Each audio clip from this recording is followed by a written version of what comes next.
setting up a login for my room. I'm gonna go get a Red Bull. Do you want anything?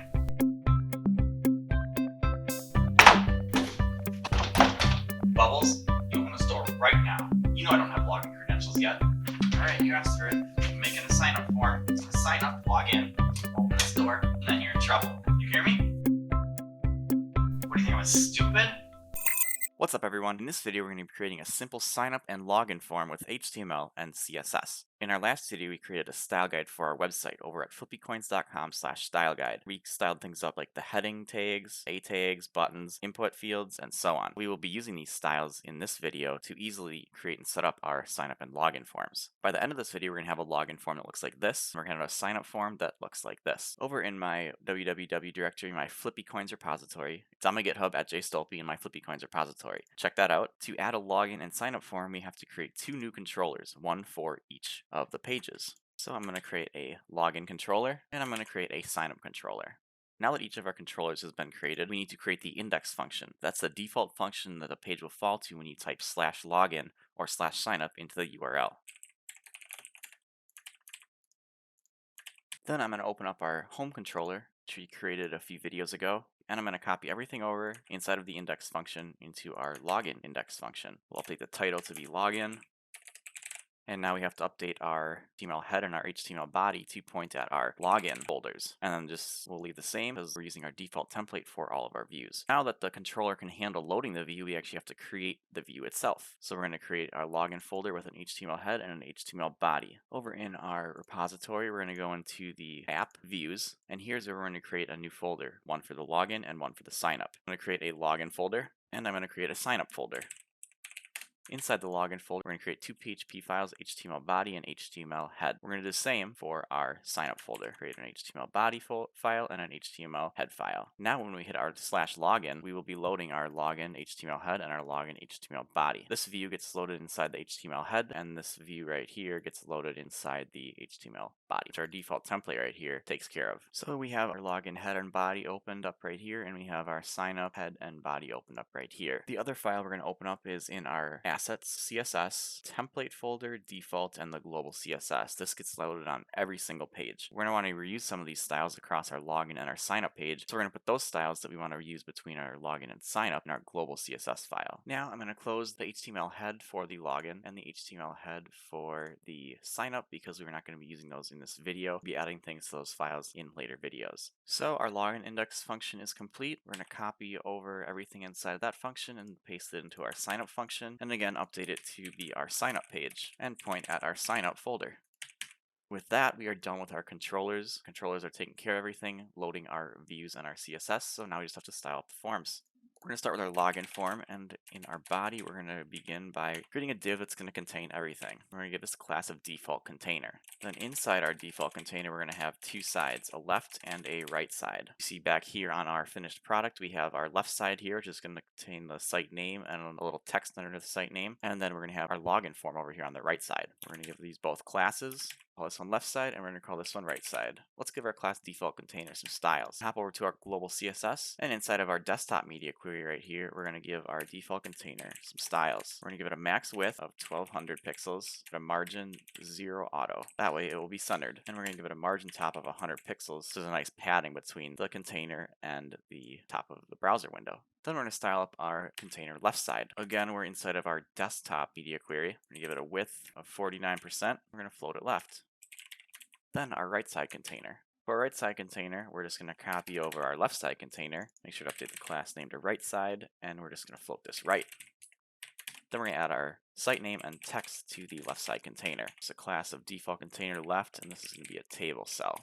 Here on desktop, we're going to display it as a table cell. We're going to vertical align the text to be middle, and we're going to give it a height of 274 pixels.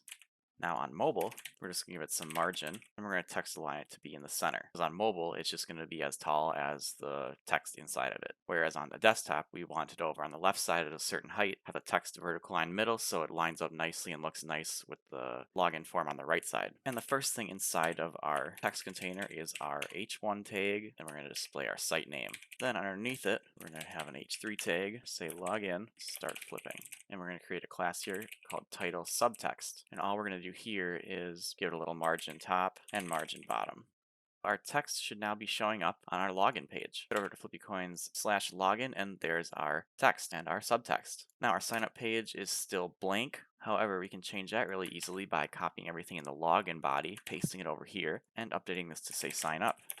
Now we have the left side of our login and sign up page done. All we have to do is code up the right side. Over in our style guide, we're going to go down here and we're going to be using our section default container class. That gives it kind of this nice container with a glow around it. Now over on our login page, we just do a div here. We're going to give this a class of section default container. Then we want to use our section default container inner, which gives it some padding. And here we will open up our form. Every input field in our form is going to be considered a row. I'm going to create a form row container class. Over in my global CSS, we're going to give it a margin bottom. Our first row here is going to have an input type equals text, name is email, placeholder is email, and our class is input default. After our email, we have our input, and this is going to be type password. Name will be password, and the placeholder will be password. And those are the only two input fields we need for our login. Under our form, we're going to add another form row container, and this is where we're going to place our button. Class default button. And then over here in our style guide, all we have to do is specify the button dash color and the color that we want the button to be. In this case, we want it to be blue. Button color blue. And the text is login. Now under our login button, we want to have a OR container. We're going to call this our OR divider. And we want to give a little space on top and bottom of our OR divider and align the OR text to be in the center. Then under our OR container, we have our sign up form row container. We're going to copy our button right over here. We're going to have a color of green on it, and we're going to say sign up. And we're going to wrap this in an A tag. And the link is our base URL sign up. Refreshing our login, and our nice form on the right side has shown up. We have our email, we have our password field, we have our login button, which does nothing, and our sign up button, which should take us to our sign up form. With our login form completed, we can now use the same basic HTML structure for our sign up. We're going to copy over our section container, open up our form, and call this sign up. And we're going to copy the buttons from our login, place them underneath our form, and we're just going to basically reverse these two. So the sign up is right here, and this becomes the login. Update the URL to take us back to our login. And our first form row is going to be our email address. Same things here, just copy over that first form row, email. Now the one thing we are going to be adding on to our sign up page is our error messages in signing up. And to do that, we just add a div right underneath our input. Here's where we're going to put the error message in case that the email is invalid. This just simply displays the text as red, and on page load, it's a display none, so you don't see this. In future videos, when we add validation to these forms, we will be accessing these input error messages and displaying them based off of the input being valid or not. After our email, we have our username. Update the name to be username, placeholder username, and then we're going to update our error message to give the user the requirements for the username. Next comes our first name, update the name on the placeholder, and the error message. Then there's the last name, which is the same as the first name, last name, valid last name. Then comes our password. Type is password, name is password, placeholder is password, and the error message here will just tell the user what the password requirements are. After our password, we want to have the user confirm their password. So type password, name, confirm password, placeholder, confirm password. In case there's an error here, we're going to update the error message to say the passwords don't match and or are not 8 characters long. And that is going to do it for our sign up form. Refresh our sign up page, and it looks like our sign up form is looking pretty good. Hit the F12 button, click the little mobile icon, and this is what our page looks like on a mobile device, looking nice and clean. This is the login form. This is what the sign up form looks like.